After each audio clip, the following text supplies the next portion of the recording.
Hello students, conductors को आगे continue करते हैं। Next is electric field and charge density on the conductor.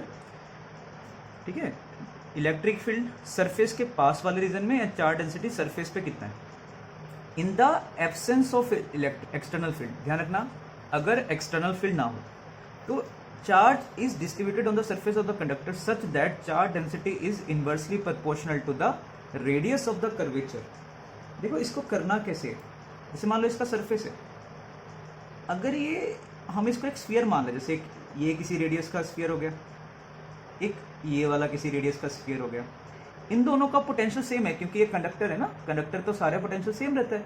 तो अगर मैं इनको, जैसे हमने केसेस करे थे, तो स्फीयर्स को किसी मेटल के साथ कनेक्ट कर दिया तो इनका जो पोटेंशियल है वो सेम होता था। क्या क्या कंडीशंस आती थी? Sigma is inversely proportional to R, Q is directly proportional to R, या इलेक्ट्रिक फील्ड आउटसाइड कितना आता था, is equal to sigma by epsilon naught which is also inversely proportional to R. Same उसी तरीके से अगर तुम्हारे पास कोई कंडक्टर है, उसकी सरफेस पे चार्ज डेंसिटी कैसा आता है, sigma is inversely proportional to R. अगर एक्सटर्नल फील्ड नहीं है तो जैसे ये वाला मैंने जैसे दिया हुआ है, यहां पे रेडियस ऑफ कर्वेचर लार्ज है, ठीक है, चार्ज डेंसिटी कम होगा। यहाँ पे रेडियस ऑफ कर्वेचर कम है, चार्ज डेंसिटी कुछ ज़्यादा होगा। यहाँ पे क्या है, यहाँ पे पॉइंटेड एंड है, इसका रेडियस बहुत जीरो को टेंड करता है, तो यहाँ पे जो चार्ज डेंसिटी है ना बहुत ही ज़्यादा लार्ज होगा इस रीजन में। और जैसे ऑलमोस्ट फ्लैट सरफेस है, ऑलमोस्ट जीरो को टेंड करेगा चार्ज डेंसिटी। तो जो भी तुम इसको चार्ज दोगे वो कैसे डिस्ट्रीब्यूटेड होगा, अगर एक्सटर्नल फील्ड नहीं है तो जहाँ पे रेडियस कम होगा वहाँ पे चार्ज डेंसिटी ज़्यादा होगी और वहां पे फील्ड भी ज्यादा हो गए। फील्ड का हम प्रूफ करते हैं अभी। तो अगर तुम्हारे पास, जैसे मैंने करा था, यूनिफॉर्म स्फीयर है, एक मान लो कोई स्फीयर है या शेल है, उस पर क्यू चार्ज दे दिया, क्योंकि इसका रेडियस ऑफ कर्वेचर हर जगह सेम होता है, इसका चार्ज डेंसिटी हर जगह सेम होगा। अगर एक्सटर्नल फील्ड नहीं है तो यूनिफॉर्मली डिस्ट्रीब्यूट हो जाएगा क्योंकि इसका रेडियस सेम। तो वही शेल या स्फीयर में, as radius is same everywhere in the absence of external field, charge distribution will be uniform. तो इसको यूनिफॉर्म शेल ट्रीट कर सकते हो, बट अगर एक्सटर्नल फील्ड आ गया तब ट्रीट नहीं करना, और तब ये लॉ वैलिड नहीं होता कि sigma is inversely proportional to R. Second, अब हम फाइंड करते हैं इलेक्ट्रिक फील्ड। ठीक है, इसके जस्ट आउटसाइड बताना है। मैंने तुम्हें बताया था जस्ट आउटसाइड द कंडक्टर जो इलेक्ट्रिक फील्ड होता है वो परपेंडिकुलर टू सरफेस होता है, और जस्ट अंदर कितना है, कंडक्टर के अंदर फील्ड तो जीरो ही होता है। तो ये एक सरफेस, इसको ले रहा हूँ, सेकंड सरफेस ये, थर्ड सरफेस ये जो साइड वाला सरफेस है, हमने सिलेंडर बना लिया, गॉसियन सरफेस है, ये हमारा गॉसियन सरफेस।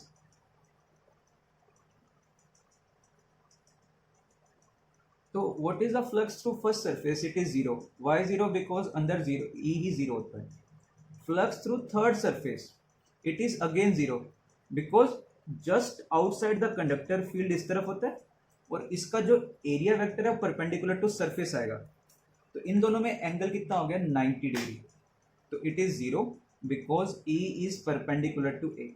अंदर वाले पार्ट में भी जीरो है बिकॉज ई जीरो है, बाहर इसलिए जीरो है बिकॉज जस्ट आउटसाइड कितना होता है, ई इज परपेंडिकुलर टू ए। और थर्ड सरफेस में ई और ए का सेम डायरेक्शन में और बहुत ज्यादा पास में है। देखो ठीक, बहुत छोटा सा सरफेस लेना और मान लो यहाँ पे चार्ज डेंसिटी सेम है तो इस पे ई ऑलमोस्ट सेम होगा। तो सेकंड सरफेस पे ई कितना लिखोगे? एरिया वेक्टर और ई, क्योंकि ई परपेंडिकुलर टू सरफेस है तो कितना लिखा जाएगा? सीधा ई और ए। ई और ए में कितना एंगल है? जीरो। ध्यान रखना, ये जो सरफेस है ना, इलेक्ट्रिक फील्ड इसके परपेंडिकुलर होता है, जस्ट आउटसाइड, दूर पता नहीं कैसा भी हो, जस्ट आउटसाइड ही होगा। तो टोटल फ्लक्स कितना हो गया? It is E A is equal to charge enclosed. मान लो इसका चार्ज डेंसिटी है सिग्मा, तो यहां से सिग्मा ई का वैल्यू कितना आ गया? It is sigma by epsilon naught. Outside sigma by epsilon naught, just outside है ये, जस्ट आउटसाइड। इनसाइड होता है zero, just outside is sigma by epsilon naught. Sigma R के इनवर्सली प्रोपोर्शनल है तो ई भी आर के इनवर्सली प्रोपोर्शनल होगा। तो ये जो ये वाले पॉइंटेड एंड्स होते हैं ना, पॉइंटेड एंड्स, यहाँ पे रेडियस इतना कम होता है, चार्ज डेंसिटी बहुत ज़्यादा हाई होती है, तो इन पॉइंट्स पे इलेक्ट्रिक फील्ड बहुत ही ज़्यादा हाई होता है। और आगे हम कुछ पढ़ेंगे, कुछ कोरोना डिस्चार्ज, ठीक है, या डाई इलेक्ट्रिक ब्रेकडाउन। तो वो क्या होता है, इसके सराउंडिंग में इतना ज़्यादा फील्ड होता है, उससे कुछ और फिनोमिना हमें देखने को मिलते हैं। तो जितना ज़्यादा पॉइंटेड एंड होगा, चार्ज डेंसिटी उतनी ज़्यादा होगी, उसके सराउंडिंग में फील्ड उतना ज़्यादा होगा। तो इसका मतलब तो ये हो गया ना, जहाँ पे चार्ज डेंसिटी क्या है, चार्ज डेंसिटी जितनी ज़्यादा है वहाँ पे फील्ड उतना ज़्यादा होगा। पॉइंटेड एंड्स पे, at pointed ends R almost zero को टेंड करता है, सिग्मा वेरी लार्ज, और जस्ट आउटसाइड ई भी होता है बहुत ज़्यादा लार्ज। इसमें एक चीज़ ध्यान रखना, ये जो हमने फील्ड निकाला ना, ये रिजल्टेंट फील्ड है। ये मत सोच लेना कि सिर्फ इसी सरफेस की वजह से फील्ड आया, ये पूरे कंडक्टर की वजह से फील्ड होगा, इसकी वजह से भी है, ये सराउंडिंग की वजह से भी होगा ना। तो एक पॉइंट ध्यान रखना, रिजल्टेंट फील्ड इस पॉइंट पे, जो रिजल्टेंट है सारे चार्जेस की वजह से, it is sigma by epsilon naught. Sigma by 2 epsilon not इस पोर्शन की वजह से। अगर मैं तुम्हें बोलूँ ना कि इस पोर्शन की वजह से बताओ, जैसे हमने शीट्स में पढ़ा था इन्फाइनाइट शीट में, सिग्मा बाय 2 एप्सिलॉन नॉट, तो इस पोर्शन की वजह से तो अभी भी सिग्मा बाय 2 एप्सिलॉन नॉट ही आ रहा है। बाकी का जो सिग्मा बाय 2 एप्सिलॉन नॉट, जो बाकी के चार्जेस हैं उनकी वजह से आता है। इसको हम प्रूव करते हैं। मान लो एक कंडक्टर, अगर मैं बाहर जस्ट आउटसाइड चला जाऊं, देखो एक चीज मैंने तुम्हें फ्लक्स में भी समझाया था, जस्ट आउटसाइड और जस्ट इनसाइड, इसकी वजह से फील्ड में फर्क नहीं आएगा, क्योंकि ये ऑलमोस्ट पॉइंट सेम ही है। बट इसके फील्ड, इस पोर्शन की फील्ड की वजह से फर्क आ जाएगा। रीजन देखो, मान लो ये जो बाहर वाला पोर्शन है, इसकी वजह से यहाँ पे फील्ड है E1, और इसकी वजह से यहाँ पे फील्ड है E2। अगर तुम जस्ट इनसाइड पॉइंट देखोगे, जस्ट इनसाइड इसके लिए तो वही चीज़ है, चाहे भाई हल्का सा इधर चाहे हल्का सा इधर, कोई ज़्यादा फर्क नहीं है। तो इसकी वजह से तो, इस पार्ट की वजह से तो अभी भी फील्ड बाहर की तरफ ही आएगा E1। बट इस पोर्शन की वजह से फर्क पड़ जाएगा, इस पोर्शन की वजह से, क्योंकि ये पॉइंट इस डायरेक्शन में है, फील्ड का डायरेक्शन ऑपोजिट हो जाएगा। ये ए पॉइंट, ये B point, A point is just outside the conductor and B is just inside the conductor.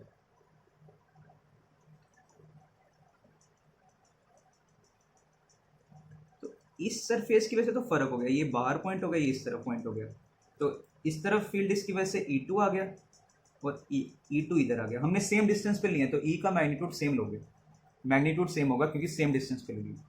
But ये वाले पार्ट की वजह से तो इस पॉइंट पर इस पॉइंट पे कोई ज़्यादा खास फर्क है नहीं, तो इसकी वजह से यहाँ पे भी E1 है और इस पॉइंट पे भी बाहर की तरफ ही E1 है। अब देखो इससे करके देखो, बाहर पॉइंट पे कितना फील्ड होता है अगर इसकी चार्ज डेंसिटी सिग्मा है, E1 plus E2 is sigma by epsilon not. और अंदर की तरफ देखो, अंदर की तरफ नेट फील्ड होता है 0, E1 माइनस E2 इज 0। तो E1 और E2 बराबर होंगे और कितने होंगे, सिग्मा बाय 2 एप्सिलॉन नॉट। तो यहाँ पे एक पॉइंट का ध्यान रखना, जस्ट आउटसाइड द कंडक्टर होता है कितना field, sigma by epsilon not. इस पार्ट की वजह से, इस पार्ट की वजह से अभी भी सिग्मा बाय 2 एप्सिलॉन नॉट ही है। जो बाकी का रिमेनिंग कंडक्टर है उसकी वजह से field sigma by 2 epsilon not होता है। ये जो सिग्मा बाय, ये है ना सिग्मा बाय एप्सिलॉन नॉट, ये रिजल्टेंट है, नेट है ये। सिर्फ अगर तुमसे पूछो कि इस पार्ट की वजह से बताओ, अभी भी तुमने sigma by 2 epsilon not field he use करना है। सिर्फ इस वजह से बताओ, sigma by 2 epsilon naught he use करना है। मैं बोलो नेट फील्ड बताओ, तब सिग्मा बाय एप्सिलॉन नॉट है। तो कई बार क्वेश्चन आता है, a small hole is removed from the surface of a conductor of charge density sigma. ठीक है, बहुत हल्का सा पोर्शन रिमूव कर दिया, find resultant field just outside the hole. यहाँ पे बताओ, कोई कंडक्टर है, जैसे शेल है मान लो, ठीक है शेल मान लो, चलो उसमें से कुछ यहाँ से पोर्शन मैंने रिमूव कर दिया, ये वाला पोर्शन रिमूव कर दिया। अब यहाँ पे फील्ड बताओ, तो इसकी वजह से तो वाला फील्ड तो हट गया, सिग्मा बाय 2%, सिर्फ बाकी पार्ट की वजह से बचा कितना, तो resultant field sigma by 2 epsilon not आएगा, क्योंकि ये पार्ट तो है नहीं, ये पार्ट तो हम रिमूव कर चुके हैं। ठीक है, ये कैविटी है। Next is electrostatic pressure. अब अगर ये कंडक्टर को तुमने कुछ चार्ज दे दिया, मान लो प्लस क्यू चार्ज, ये सारी सरफेस पे डिस्ट्रीब्यूट हो जाता है, तो क्या ये आपस में चार्जेस फोर्सेस नहीं लगाते होंगे, रिपेल कर रहे होंगे? चाहे नेगेटिव दे दो चाहे पॉजिटिव दे दो, ये आपस में रिपेल करते हैं। तो इलेक्ट्रोस्टैटिक प्रेशर जितना इस पर फोर्स लगता है पर यूनिट एरिया, तुम कोई भी एक चार्ज ले लो, ठीक है, मान लो ये तुमने सिग्मा चार्ज ले लिया, ये बताओ ये रिमेनिंग कंडक्टर की वजह से, देखो फोर्स खुद के फील्ड की वजह से फोर्स नहीं लगता, तो अगर मैं बोलूँ इस पर फोर्स लिखो तो इसका चार्ज कितना हो गया, सिग्मा टाइम्स डी। मैं बोलूँ इस पर फोर्स बताओ, फोर्स क्या होता है, charge into electric field. Electric field sigma by epsilon not use नहीं करना, खुद के फील्ड की वजह से खुद पे फोर्स नहीं लगता, तो सिर्फ रिमेनिंग पोर्शन की वजह से जो इस पे फील्ड आ रहा है ये तुम्हारा चार्ज हो गया, ठीक है, ये D Q charge. Remaining portion की वजह से यहाँ पे बाहर की तरफ फील्ड आ रहा है कितना, सिग्मा बाय 2 एप्सिलॉन नॉट। ये ध्यान रखना, ये फील्ड सिर्फ रिमेनिंग चार्ज पोर्शन की वजह से लेना है, खुद के फील्ड की वजह से खुद पे फोर्स नहीं लगता। तो मैं अगर इस पर फोर्स लिखूं, what is the force on this small charge, it is charge into field due to remaining portion. ये कितना हो गया, तो ये आ गया force. What is pressure, it is force per unit area, कितना आ गया, sigma square by 2 epsilon naught. This is the pressure, electrostatic pressure. और इसकी वजह से फोर्स किधर लगता है, बाहर की तरफ, तो जो रिजल्टेंट फोर्स है बाहर की तरफ फोर्स आता है। अगर तुम नेगेटिव चार्जेस भी ले लो तब भी जो फोर्स आएगा वो बाहर की तरफ ही आएगा। कैसे, फील्ड अंदर की तरफ होगा, ठीक है, बट जो फोर्स होगा नेगेटिव चार्ज है, फोर्स बाहर ही आएगा। रिपेल ही करेंगे ना, ये सारे नेगेटिव चार्ज आपस में रिपेल ही करेंगे, तो बाहर की तरफ फोर्स लगता है। तो हम एक लिमिट तक ही इसे चार्ज डेंसिटी दे सकते हैं। तुमने बहुत ज़्यादा हाई चार्ज डेंसिटी दे दी तो क्या होगा, ये फट भी सकता है ऐसे बाहर की तरफ, क्योंकि इतना ज़्यादा इलेक्ट्रिक स्टैटिक फोर्स हो जाए कि इसका जो मेटल का सरफेस है इसको विदहोल्ड ही ना कर सके, तो ये ब्रेक कर जाएगा। तो एक लिमिट तक ही हम इसे चार्ज दे सकते हैं। अब इस पर देखो क्वेश्चन कैसा आता है। एक तुम्हारे पास ये कोई शेल है, मैंने बीच में से कट कर दिया, ठीक है, इसके 2 पोर्शन कर दिए, तो एक ये वाला पोर्शन हो गया और एक ये दूसरा पोर्शन हो गया, और इसको वापस से जोड़ दिया।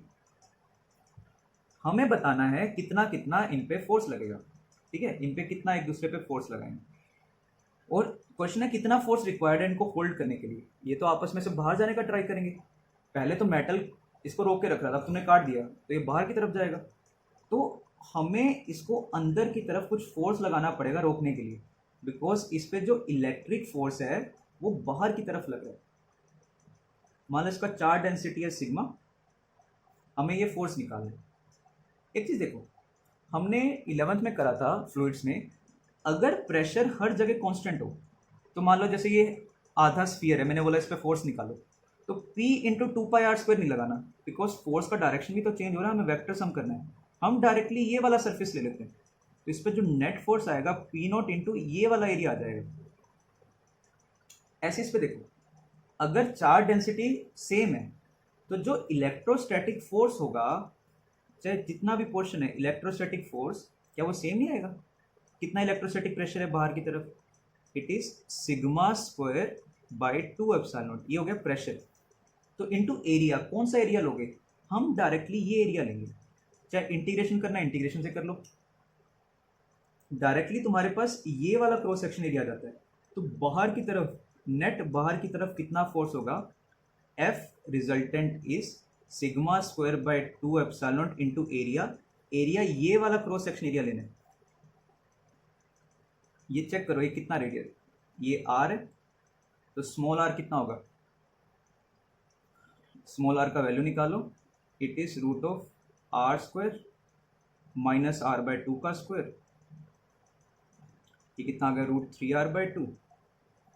तो कितना नेट फोर्स आ गया, what is the resultant force, sigma square by 2 epsilon not pi into √3r/2 का स्क्वायर। अच्छा, इस पोर्शन पे भी इतना ही आएगा। देखो सोच के देखो कैसे, चाहे इसका एरिया ज्यादा है बट इस पोर्शन पे फोर्स देखो ऐसा कुछ है,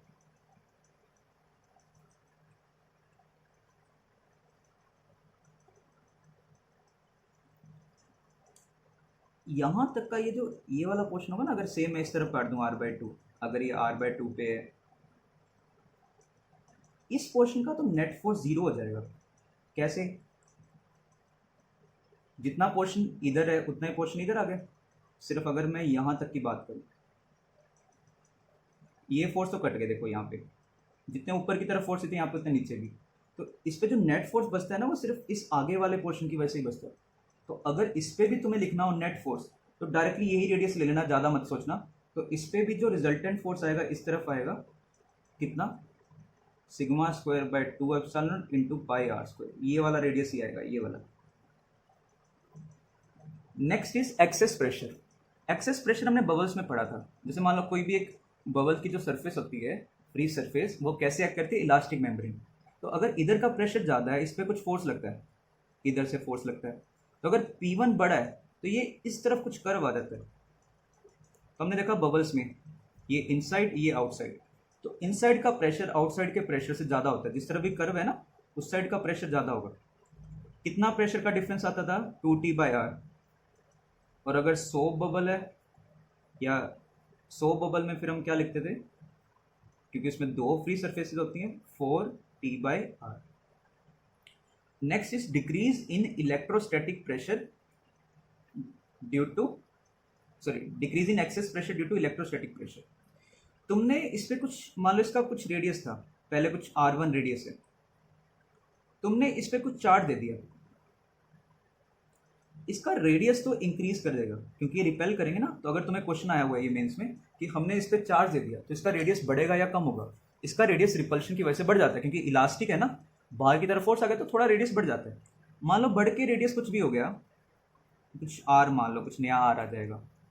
अब बताओ इस पे कितना प्रेशर डिफरेंस आएगा? ये हो गया अंदर का प्रेशर, ये हो गया बाहर का प्रेशर, और एक इलेक्ट्रोस्टैटिक प्रेशर भी तो लगेगा। तो इस पर क्या क्या फोर्सेज आएंगी? एक तो इनसाइड प्रेशर की वजह से बाहर फोर्स, एक इलेक्ट्रोस्टैटिक प्रेशर की वजह से बाहर की तरफ फोर्स, एक ये फोर्स। तो इसका नेट जो डिफरेंस आएगा, पी इनसाइड, ये भी बाहर की तरफ, sigma square by 2 epsilon naught, ये भी बाहर की तरफ, ठीक है, और ये अंदर की तरफ, ये नेट बाहर की तरफ और ये अंदर की तरफ, is equal to 2T/R। 100 bubble है तो 4T/R लगा लेना। तो P inside minus P outside, सिर्फ प्रेशर का डिफरेंस। ये इलेक्ट्रोस्टैटिक प्रेशर है। हम ये जो एक्सेस प्रेशर में बात करते हैं ना, एटमॉस्फेरिक प्रेशर की बात करते हैं कि अंदर कितना प्रेशर है, बाहर कितना प्रेशर है। हम इस, ये तो मेटल की सरफेस पे प्रेशर लगता है, ये ऐसे कुछ एयर में थोड़ी प्रेशर है कि एयर में इतना प्रेशर आ रहा है सिग्मा स्क्वायर बाय 2 एप्सिलॉन। ये तो मेटल की सरफेस को बाहर की तरफ फोर्स लगता है। तो P inside minus P outside, ठीक है, ये कितना आ गया? 2T/R minus sigma square by 2 epsilon. पहले एक्सेस प्रेशर कितना था? 2T/R। अब एक्सेस प्रेशर, ये जो प्रेशर डिफरेंस है, ये कितना हो गया? 2T/R minus sigma square by 2 epsilon. तो अगर तुम इसको चार्ज देते हो, एक्सेस प्रेशर कुछ डिक्रीज कर जाता है। कितना डिक्रीज कर जाता है? Sigma square by 2 epsilon. इस पे एक एग्जांपल ट्राई करते हैं। एक सोप बबल है, उसका रेडियस है 3 सेंटीमीटर, इस charge with 9 nanocoulomb. Excess pressure inside the bubble if surface tension हमें बता रखा है। सोप बबल है, ध्यान रखना 40 बार यूज करना। तो कितना आएगा? What is the excess pressure? It is 4T/R minus sigma square by 2 epsilon. 4T, T कितना दिया हुआ है? 3 इंटू 10 की पावर माइनस 3, रेडियस है 3 centimetre, minus sigma square. Sigma square कितना है? What is sigma square? It is, ये हमें ना चार्ज बता रखा है, तो सिग्मा क्या होगा? Charge per unit area. तो charge per unit area 4πr का स्क्वायर, और इसका फिर से square, sigma square by 2 epsilon naught. तो देखो ये कितना हो गया? ये 3 से 3 कट जाएगा, ये आएगा 10 की पावर माइनस 1, तो 0.4 माइनस, और ये देखो ये कितना हो गया? इट इज 81 इंटू 10 की पावर माइनस 18 अपॉन 4 पाई, ये हो गया 16 पाई स्क्वायर इंटू 9 इंटू 10 की पावर, ये 4πr स्क्वायर था। ये काम करते हैं, पहले इसको मल्टीप्लाई करिए, ये हो जाएगा 9 इंटू 10⁻⁻4, ये कट जाएगा, 9 से 9 कट गया, ये हो गया 10⁻⁻5।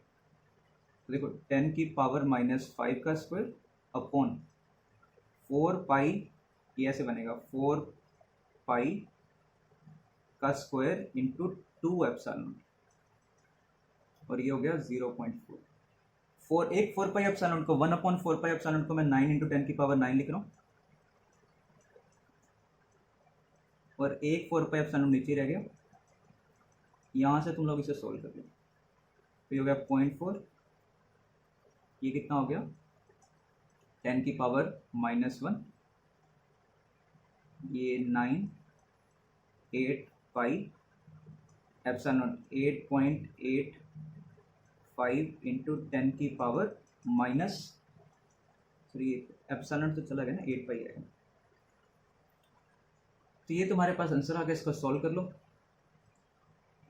ये तुम्हारे पास अप्रोक्सीमेटली 1 के आसपास कुछ आएगा, 1/पाई, या इसको मैं ऐसे लिख रहा हूँ 10/पाई इंटू 10⁻⁻2, ठीक है। 10/पाई से हल्का सा ज़्यादा होगा, तो 3 पॉइंट कुछ आ जाएगा, 3 पॉइंट कुछ भी मान लो, 3 मानना है 3 मान लो, हल्का सा ज़्यादा होगा 3.33 से, तो 3 पॉइंट इसको सीधा 4 मान लो, 4 इंटू 10⁻⁻2 तो 0.04, तो ये 0.36 के आसपास आ रहा है।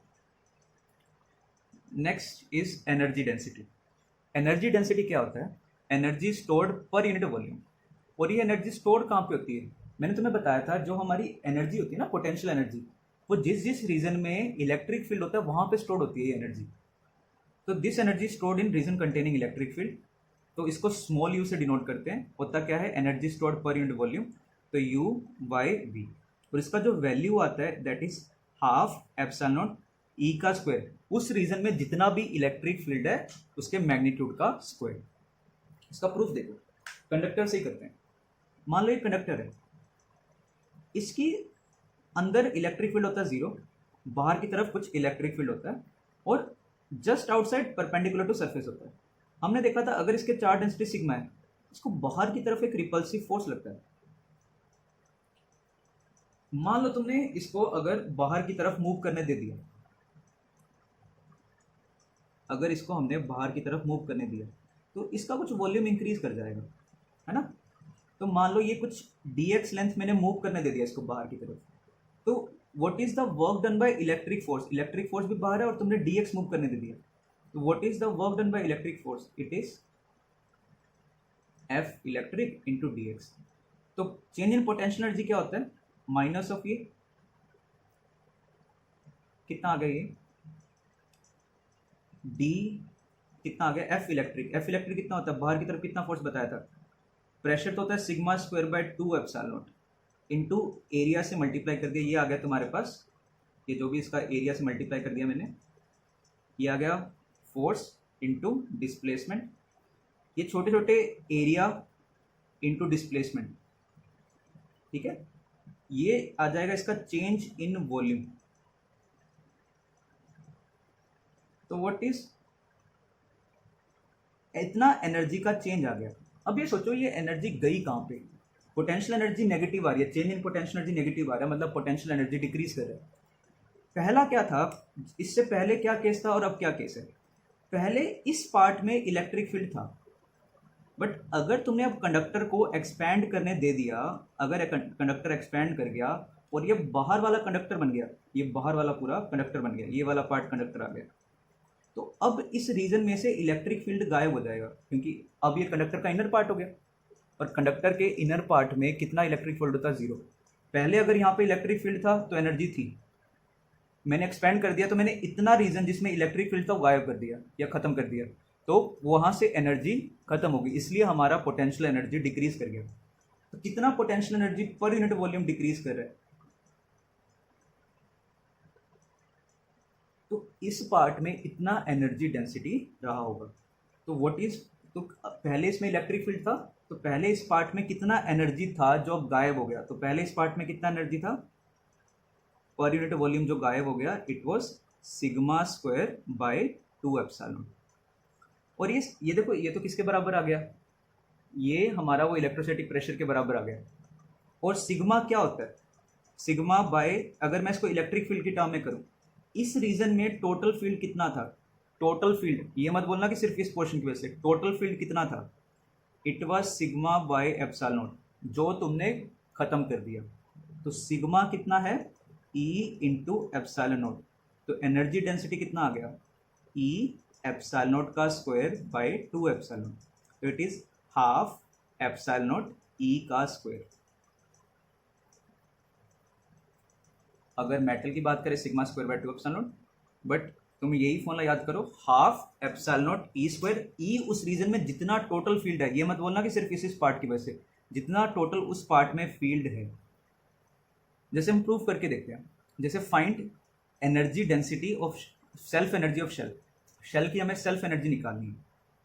हमने इसका फॉर्मूला देखा था, कितना था? के क्यू स्क्वायर बाय 2r। हम इससे डेराइव करके देखते हैं। मैंने बताया था एनर्जी कहाँ पे स्टोर होती है? इलेक्ट्रिक फील्ड में। इसको हमने मैंने बोला दो तरीके से प्रूव करेंगे। एक तो वहाँ पे प्रूव करा था, इस पर धीरे धीरे करके चार्ज ला रहे थे। एक हम इलेक्ट्रिक फील्ड से करते हैं। इंटरनल पार्ट में कितना फील्ड होता है इसके? इंटरनल तो ई जीरो होता है। तो इंटरनल पार्ट में तो फील्ड ही जीरो है, तो एनर्जी डेंसिटी जीरो, मतलब एनर्जी स्टोर्ड इंटरनली कितना हो गया? जीरो। बाहर देखते हैं, बाहर क्या करो, अगर मैं बाहर स्मॉलर डिस्टेंस पे चला जाऊँ, क्या यहाँ से सारे स्मॉलर डिस्टेंस पे तुम्हारा इलेक्ट्रिक फील्ड सेम होगा? तो एक मैं छोटा सा dr थिकनेस का ये शेल बना रहा हूँ। इस शेल का वॉल्यूम कितना हो गया? इस शेल का वॉल्यूम हो गया 4 पाई आर स्क्वायर dr। इस पूरे रीजन में इलेक्ट्रिक फील्ड ऑलमोस्ट सेम है, कितना? के क्यू बाई आर स्क्वायर। तो कितना एनर्जी डेंसिटी हो गया? It is half epsilon naught E का स्क्वायर। ई कितना है? K Q by R square का स्क्वायर। तो एनर्जी स्टोर्ड, एनर्जी स्टोर्ड क्या लिखोगे? U is D U, U is D U by D V. तो डी यू क्या लिख सकता हूँ? It is U into D V. Total integrate करो तो हाफ एप्सिलॉन नॉट, ये हो गया K square Q square by R की पावर 4 इंटू वॉल्यूम। कितना वॉल्यूम है ये? 4 पाई आर स्क्वायर डी आर। और ये फील्ड कहाँ से कहाँ तक है? 0 से r तक तो 0 आएगा, r से इन्फिनिटी तक कितना आ गया? देखो, हाफ एप्सिलॉन नॉट, ये कांस्टेंट है, के स्क्वायर कांस्टेंट है, क्यू स्क्वायर कांस्टेंट है, 4 पाई कांस्टेंट है, अंदर बन गया r का square D R, limits r से लेकर के इन्फिनिटी। 0 से r तक अगर मैं बोलूँ, टोटल अगर तुम्हें निकालना है ना, तो 0 से इन्फिनिटी तक करना चाहिए हमें। वैसे इसका जो टोटल आएगा 0 से लेकर के इन्फिनिटी, बट 0 से r तक अलग कर रहा हूँ मैं, r से इन्फिनिटी तक अलग कर रहा हूँ। 0 से r तक ये कितना है? ये तो 0 है। क्यों 0 है? बिकॉज यहाँ पे इलेक्ट्रिक फील्ड ही नहीं है, तो इसलिए सिर्फ ये वाला पोर्शन बच गया। और देखो 4 पाई एप्सिलॉन नॉट, ये 1 बाय के होता है, r की पावर -2 का इंटीग्रल, r की पावर -2 + 1 मतलब -1 बाय -1, ये होता है -1 बाय r। ये कट गया, कितना आ गया? देखो K Q square by 2, upper limit fill करोगे वो 0, माइनस लोअर लिमिट फिल करोगे तो देखो कितना हो गया? के क्यू स्क्वायर बाई 2r। तो ये जो एनर्जी स्टोर्ड है, ये कहाँ पे स्टोर्ड है? इन जो भी रीजन है जिसमें इलेक्ट्रिक फील्ड है, उसके अंदर ये एनर्जी स्टोर्ड होती है। Next is find self energy of sphere. कितना था इसका? 3/5 K Q square by R. Proof करते हैं।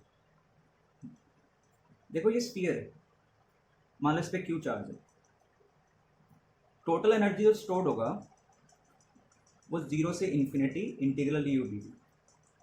इंटरनल वाला पार्ट 0 से r तक, क्योंकि अलग फील्ड होता है। एक्सटर्नल वाला पार्ट r से इन्फिनिटी तक करना। देखो एक्सटर्नल पार्ट में जो शेल की वजह से फील्ड होता है और जो स्फीयर की वजह से फील्ड होता है सेम होता है। तो इसका जब तुम लिखोगे ना half epsilon naught E square into D V, तो आउटर पार्ट का तो जब इंटीग्रेट करोगे वही सेम रिजल्ट आएगा जो शेल की वजह से आएगा। अब आती है इंटरनल पार्ट की। इंटरनल पार्ट हम करके देखते हैं। इंटरनल पार्ट में कितना आता है? इंटीग्रल यू स्फीयर के इंटरनल पॉइंट में कितना फील्ड होता है, K Q R by R Q, तो half epsilon naught E square into D V. वही शेल्स बना लेना, आर डिस्टेंस पे वही डी आर का एक वॉल्यूम बनाना है, एक रीजन बना लेना। इसका वॉल्यूम कितना हो गया इस पार्ट का, इसका वॉल्यूम हो गया 4 पाई आर स्क्वायर डी। ये और ये इंटीग्रेट कर लो, हाफ बार आ गया, एप्सिलॉन बार आ गया, के स्क्वायर कांस्टेंट है, क्यू स्क्वायर कांस्टेंट है, 4 पाई कांस्टेंट है, आर की पावर नीचे 6 बनेगी वो कांस्टेंट है, अंदर बचेगा आर की पावर 4 डी। ये 4 पाई एप्सिलॉन डी 1 बाय के होगा, एक कट जाएगा, आर की पावर 4 का इंटीग्रल, आर की पावर 5/5 0 से आर तक पे करोगे कितना आ जाएगा, के क्यू स्क्वायर, आर की पावर 5 एक कट जाएगा 10r। तो इंटरनल पॉइंट पे होता है K Q square bye 10r, external point पे होता है K Q square bye 2r, और टोटल कितना होता है, इट इज के Q square bye 10r plus के क्यू स्क्वायर बाय 2r। तो कितना बन गया ये,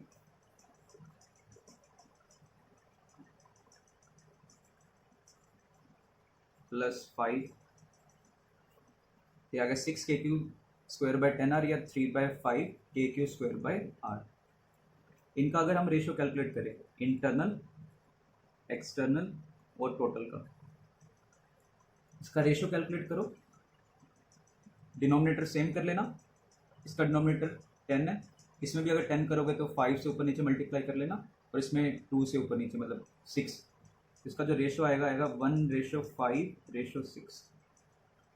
ये इससे 5 टाइम्स है, ठीक है, ये 1 टाइम्स, ये 5 टाइम्स, और टोटल इसका कितना हो गया 6 टाइम्स।